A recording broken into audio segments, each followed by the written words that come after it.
4 bullets tore into him, but the singer did not fall. He stumbled up 6 stairs and said only, "I'm shot." Number 3, the murder of former Beatle John Lennon. John Lennon was the embodiment of peace and harmony and nonviolence. He was a symbol for changing the world, and it was so expressed in his music. John Lennon loved walking the streets of New York. He enjoyed fans approaching him for autographs. One such fan was Mark David Chapman, a failed charity worker turned suicidal obsessive with a history of mental problems. He was completely psychotic, and he had this obsession with John Lennon. And a lot of these murderers, they have this desire to be known for something, grand. On December 8, 1980, Mark David Chapman waited all day outside John Lennon's Manhattan apartment, the Dakota. Lennon was coming home with Yoko Ono. We were coming home from a recording session. A fan stepped out of the darkness and shot him. Chapman crouched combat style and yelled out, "Mr. Lennon." He fired 5 times. John yelled, "I'm shot," and he staggered into the vestibule and collapsed right there. 2 shots struck the singer in the back, and 2 lodged in his left shoulder. The fatal shot pierced his aorta. Police arrived almost immediately.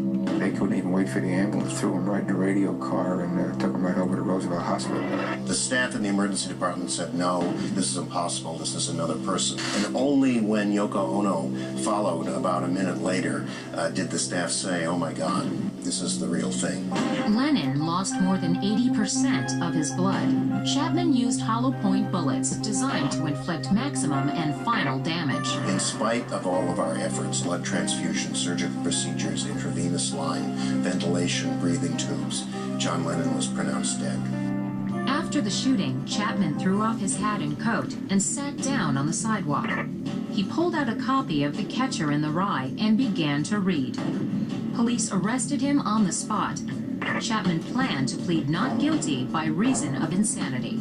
The only defense that had any chance of prevailing was that he was delusional, that he was suffering from a mental illness. 2 weeks before his trial, Mark David Chapman told his lawyer that he spoke to God. Mark is still a very religious Christian person and believes that he is going to, quote, go to heaven.